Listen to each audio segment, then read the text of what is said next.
In this video, we will look at 7 main temples that provide a connecting theme through the whole Bible from Genesis to Revelation. In the first video in this series, we saw how comparing the features of ancient Near East temples to Genesis 1 and 2 showed we should understand creation as a temple where God is present, where humans are created in God's image to reflect God's presence into the world, and where in the garden sanctuary humans are intended to have personal access to God and God's sustaining life. So the first temple in the Bible timeline is creation itself. The tragedy of the fall in Genesis 3 is that Adam and Eve disobey God and are banished from the garden sanctuary. The cherubim are put in place to guard access to this sanctuary, which contains the tree of life.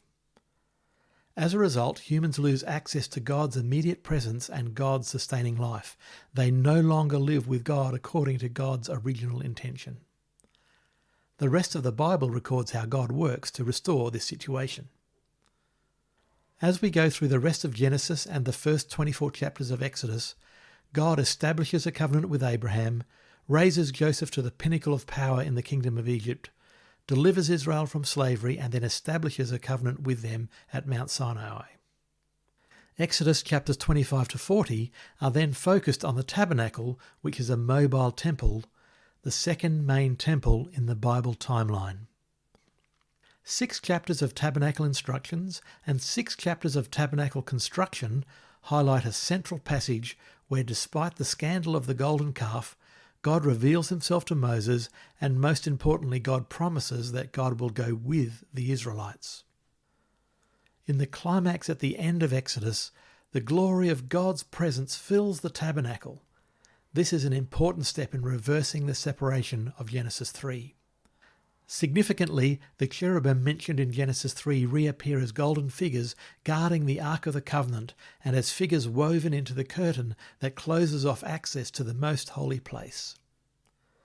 Now the holy presence of God is right in the midst of the fallible and sinful people of God.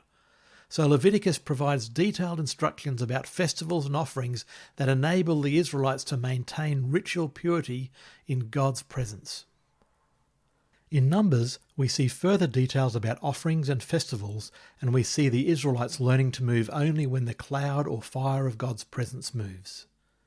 Deuteronomy prepares the Israelites to enter the Promised Land, and they are instructed to seek the place God will choose as a dwelling for his name. During the time of Joshua, Judges, and the kingships of Saul and David, the tabernacle or tent of meeting is located at Shiloh. It is finally replaced when Solomon builds a temple which is a house for God's name. Solomon's temple is the third main temple in the Bible timeline. When Solomon's temple is completed, the cloud of God's presence fills this temple in the same way the cloud of God's presence filled the tabernacle when it was completed. But Kings and Chronicles also record God issuing a warning that if the Israelites forsake God, the temple will become a heap of rubble. In spite of this and other warnings, the people and kings of Israel and Judah often forsake God and disregard and defile the temple. As a result, Israel and Judah are ultimately taken into exile and Solomon's temple is destroyed, a cataclysmic tragedy. The book of Ezekiel covers this period. One of its main themes is the temple. It includes a vision of God's glory departing the temple, prophetic words about the destruction of the temple, and it finishes with a dramatic vision of a new temple with a life-giving river in chapters 40 to 48. In order to fulfill Jeremiah's prophecy about the end of the exile, God moves the heart of King Cyrus of Persia to give an edict to build a temple in Jerusalem. This rebuilt temple is the fourth main temple in the Bible timeline. Ezra, Haggai, and Zechariah cover this rebuilding, but there are no records of the cloud, fire, or glory of the Lord filling this rebuilt temple. However, this rebuilt temple, this fourth main temple in the Bible timeline, forms a vital bridge between the Old and New Testaments and is a key location for many events in the Gospels.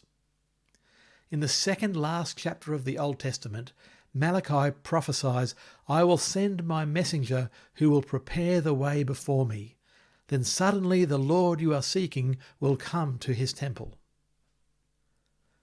While chronologically the first event in the New Testament is the angel's appearance to Zechariah in the temple, the Gospel writers present John the Baptist as the messenger and Jesus as the Lord coming to his temple in fulfillment of Malachi's prophecy.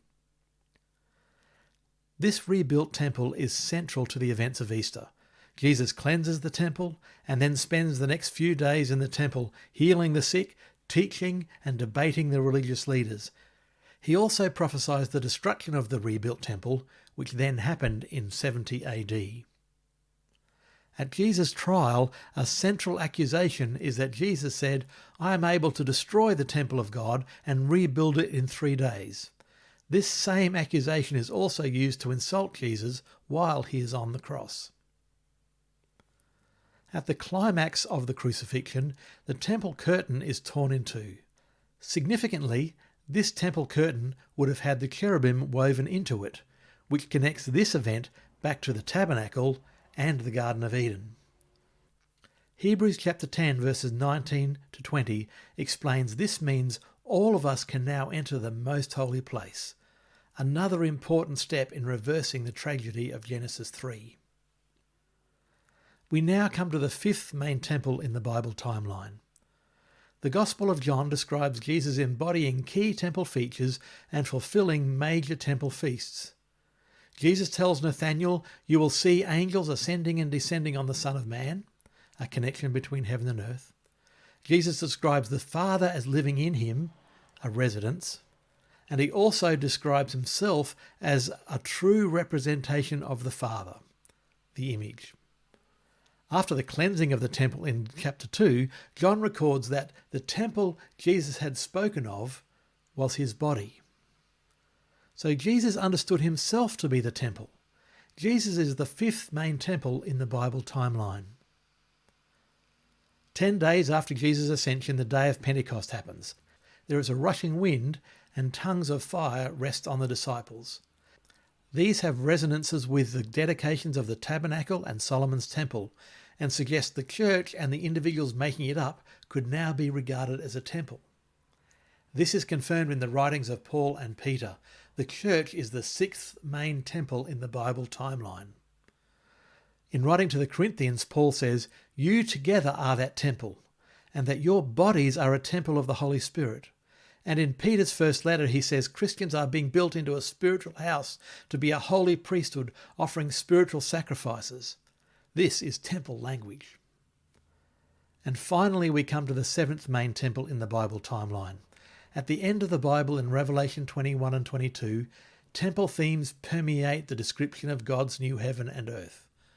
God's dwelling places among people, the Lord and the Lamb are the temple, and the river and the tree of life from Genesis 2 reappear. The temple features of the original creation are restored. The seventh main temple in the Bible timeline is the new creation. So we have looked at 7 main temples in the Bible timeline: creation, the tabernacle, Solomon's temple, the rebuilt temple, Jesus, the church, and the new creation.